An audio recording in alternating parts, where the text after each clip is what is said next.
बिस्मिल्लाहिर्रहमानिर्रहीम। उस्मान डार की तरफ से एक ट्वीट किया गया है। इंतहाई दुख और अफसोस के साथ उन्होंने ये ट्वीट किया है, जिसमें वो कहते हैं कि मेरे घर पर हमला किया गया है, मेरे कारोबार को सील कर दिया गया है, मेरी माँ और बहनों को घर से निकाल कर बाहर सड़क पर छोड़ दिया गया है। आखिरकार उस्मान डार, जो इमरान खान के साथी समझे जाते हैं, जो इमरान खान के बाएतमाद साथी समझे जाते हैं, वो भी पीटीआई के बड़े बड़े लीडरों की तरह रूपोश हैं। उनके घर पर पहले भी रेड किया गया था, उनकी बहनों के साथ, उनकी वालदा के साथ बदतमीज़ी की गई थी, तो एक मरतबा फिर उनके घर पर पुलिस की तरफ से रेड किया गया है। वो इम्पोर्टेड हुकूमत थी जिस दौर में ये सारा कुछ होता था। आज निगरान हुकूमत है। निगरान हुकूमत के दौरान ऐसा कुछ क्यों हो रहा है जो कुछ इम्पोर्टेड दौर में होता रहा है। इमरान खान का अरसा हयात और उनके साथियों को भी जिस तरीके से उनकी ज़िंदगी अजीरन बनाई जा रही है वो भी सामने है। लेकिन सवाल ये है कि निगरान दौर है, इस दौर में भी वो सारा कुछ क्यों हो रहा है।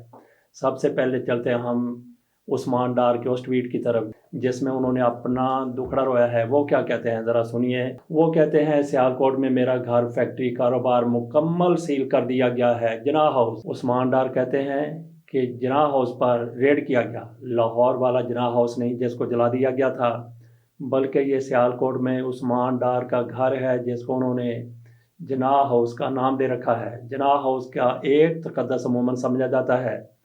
जिनाह हाउस जो कोर कमांडर ऑफिस था लाहौर में, उस पर जो कुछ किया गया उसकी आज तक मजम्मत भी हो रही है और उसी का ये तसलसल है। जिस तरीके से उसको जलाया गया था, उसके बाद जिस तरीके से पीटीआई का, उनके लीडरों का अरसा हयात तंग किया गया, वो सबके सामने है। एक जिनाह हाउस वो भी है। अगर जिनाह ही का तकद्दस है, जिनाह का एहतराम है, तो फिर वो भी जिनाह हाउस है।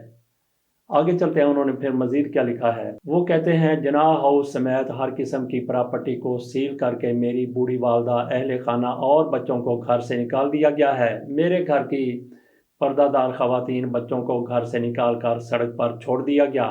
मेरी बीवी, माँ, अहलिया और बहनों को ज़बरदस्ती घर से निकाल कर मेरा और मेरे ख़ानदान का मुकम्मल कारोबार सील कर दिया गया है। कम अज़ कम 28,000 अफराद फैक्ट्रियों में काम करते हैं। जिन प्रॉपर्टीज़ को सील किया गया है वो मेरे अकेले की मलकियत नहीं है। ज़ालम, जुल्म और बर्बरियत की इस सतह तक गिर चुका है जो नाकाबिले बयान है। रियासती मशीनरी पूरी कुव्वत से मेरे ख़ानदान पर टूट पड़ी है। माँओं, बहनों और बेटियों के सर से चादर चार दीवारी खींचने वाले अल्लाह के इंसाफ से डरें। आज़ाद मुल्क में हमसे जीने का, रहने का हक छीन लिया गया है। जाली मुकदमा बनाकर इंतकामी कार्रवाई के लिए अपने ही सरजमीन पर इश्तिहारी बना दिया गया है। मुहिब्बे वतन पाकिस्तानियों से दहशतगर्दी जैसा सलूक किया जा रहा है। मैं अल्लाह के हजूर अपनी वालदा की मुसलसल तज़हीक करने वालों का इंसाफ मांगता हूँ। आला दिलिया से अपील करता हूँ कि इस बर्बरियत का फौरी और बिला ताख़ीर नोटिस लिया जाए। मैं हर सतह पर कानून का सामना करने और अदालतों के सामने पेश होने के लिए तैयार हूँ, लेकिन इस बात की क्या गारंटी है कि मेरे साथ कानून के मुताबिक सलूक किया जाएगा। कानून और अदारों का एहतराम करता हूँ, लेकिन कानून पर अमल दरामद कौन करवाए। मुअज़्ज़ज़ जजेस के हालिया फैसले चीख चीख कर बता रहे हैं कि इंतकामी कार्रवाई की बुनियाद पर निशाना बनाया गया है। ये उस्मान डार साहब का ट्वीट है जिसमें उन्होंने मशरूत तौर पर पेशकश की है कि मैं गिरफ्तारी देने के लिए तैयार हूँ, मैं अदारों के सामने पेश होने के लिए तैयार हूँ। लेकिन वो साथ ये भी कहते हैं कि क्या मुझे इंसाफ मिलेगा, मेरे साथ इंतकामी कार्रवाई तो नहीं होगी। तो नाजरीन, आपका क्या ख्याल है? क्या उस्मान डार गिरफ्तारी देते हैं तो उनको उसी तरीके से गिरफ़्तार किया जाएगा जिस तरीके से एक सियासी कैदी को गिरफ़्तार करके अच्छी जगह पर रखा जाता है? बाकी ये सवाल अपनी जगह पर मौजूद है कि इम्पोर्टेड हुक्मरान जा चुके हैं, उनकी जगह पर निगरान हुकूमत आ गई है। तो निगरान हुकूमत क्या बाबर करवाना चाहती है? निगरान हुकूमत की तरफ से ऐसी कार्रवाइयाँ की जा रही हैं कि इनको पता लग जाए, बल्कि लग पता जाए। हम नए आने वालों में और पुराने जाने वालों में कोई फ़र्क नहीं है। वही पॉलिसियाँ चलेंगी, वही कुछ होगा जो पहले होता रहा है। किसी भुलेखे में ना रह जाना।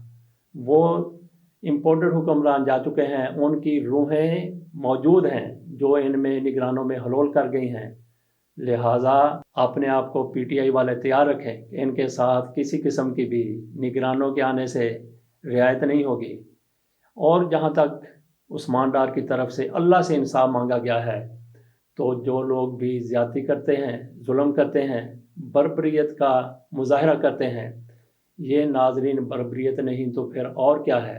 ایک بندہ مفرور ہے، ان کی بہنوں کو گھروں سے نکال دیا جاتا ہے، بچوں کو، بیوی کو اور بوڑھی والدہ کو نکال کر تضحیک کا نشانہ بنایا جاتا ہے۔ اس سے بڑا پھر ظلم کیا ہو سکتا ہے؟ ایک کے ساتھ نہیں، کئی لوگوں کے ساتھ ایسا ہو چکا ہے۔ اور جب اللہ تعالیٰ سے کوئی انصاف مانگتا ہے، اگر اللہ تعالیٰ انصاف کرنے پر آ جاتے ہیں تو پھر اندازہ کیا جا سکتا ہے کہ جن کے لیے کوئی انصاف مانگتا ہے تو ان کا پھر حشر کیا ہوتا ہے۔ اس کے ساتھ اجازت دیجیے، اللہ حافظ۔